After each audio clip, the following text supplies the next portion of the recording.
पृथ्वी सूर्य से उच्च ऊर्जा छोटी तरंग दैर्ध्य वाली विकिरण प्राप्त करती है। इस विद्युत चुंबकीय विकिरण का एक छोटा हिस्सा वापस अंतरिक्ष में परावर्तित हो जाता है। हालांकि इसका अधिकांश भाग वायुमंडल से होकर गुजरता है और इस प्रकार पृथ्वी की सतह तक पहुंचता है।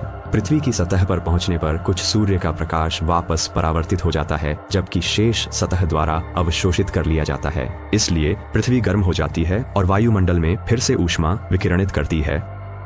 यह कम ऊर्जा वाली ऊष्मीय विकिरण लंबी तरंग दैर्ध्य की होती है और वायु को गर्म करती है। ग्रीन हाउस गैसें पृथ्वी की सतह से विकिरणित ऊष्मा को रोक लेती हैं, इसलिए सूर्य का प्रकाश पहले अवशोषित होता है और फिर पुनः विकिरणित होता है। यह प्रक्रिया उसी तरह है जैसी ग्रीन हाउस में होती है, जिसमें कांच की सतह ग्रीन हाउस गैसों के समान कार्य करती है। एक बार जब सूर्य का प्रकाश कांच से होकर गुजरता है तो उसे जमीन द्वारा अवशोषित कर लिया जाता है और वह ऊष्मा के रूप में वापस विकिरणित होता है। यह ऊष्मा कांच के घर में फंस जाती है, जिससे तापमान में उल्लेखनीय वृद्धि होती है। यदि पृथ्वी पर प्राकृतिक ग्रीन हाउस प्रभाव न होता तो औसत तापमान वर्तमान की तुलना में 35 डिग्री सेल्सियस कम होता। ग्रीन हाउस प्रभाव के लिए जिम्मेदार अधिकांश गैसें जैसे जलवाष्प, कार्बन डाइऑक्साइड, मीथेन और नाइट्रस ऑक्साइड प्राकृतिक रूप से वायुमंडल में पाई जाती हैं। हालांकि पिछले 100 वर्षों में कई गैसें वायुमंडल में या तो ऐसी मात्रा में आई हैं जो सामान्यतः प्राकृतिक रूप से नहीं पाई जाती, या इन गैसों का प्रतिशत बढ़ गया है।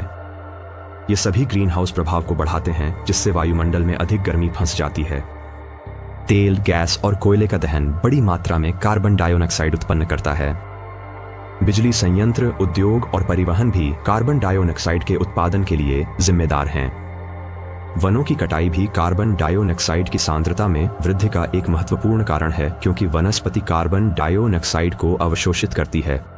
अप्राकृतिक गैसें मुख्य रूप से औद्योगिक गतिविधियों के दौरान सॉल्वेंट्स, फोमिंग एजेंट्स, डिग्रीजर या इंसुलेटिंग सामग्री के रूप में उत्पन्न होती हैं। मीथेन का उत्पादन कृषि गतिविधियों से जुड़े सड़न प्रक्रियाओं के परिणाम स्वरूप होता है, जैसे कि धान की खेती और पशुपालन। कचरा उपचार और अपशिष्ट जल उपचार भी मीथेन के उत्पादन के लिए जिम्मेदार हैं। नाइट्रस ऑक्साइड तब बनता है जब नाइट्रोजन युक्त पदार्थ जैसे कि उर्वरक विघटित होते हैं। कुछ शोधकर्ता इस विचार का विरोध करते हैं कि वर्तमान जलवायु परिवर्तन और वैश्विक ऊष्मीकरण ग्रीन हाउस गैसों की सांद्रता में उल्लेखनीय वृद्धि से गहराई से जुड़े हुए हैं। उनके दृष्टिकोण में यह एक प्राकृतिक प्रक्रिया है। जलवायु परिवर्तन और वैश्विक ऊष्मीकरण के परिणाम स्वरूप ध्रुवीय बर्फ की चादरें पिघलने लगी हैं, जिससे समुद्र स्तर में वृद्धि हुई है। इससे कई तटीय नगरों के लिए खतरा उत्पन्न हो गया है। तूफानों और चक्रवातों की संख्या बढ़ रही है। मौसम अप्रत्याशित होता जा रहा है। मरुस्थलीकरण आम हो गया है। जंगलों में आग लगने की घटनाएं अधिक बार हो रही हैं और कई पशु प्रजातियां संकटग्रस्त हो गई हैं।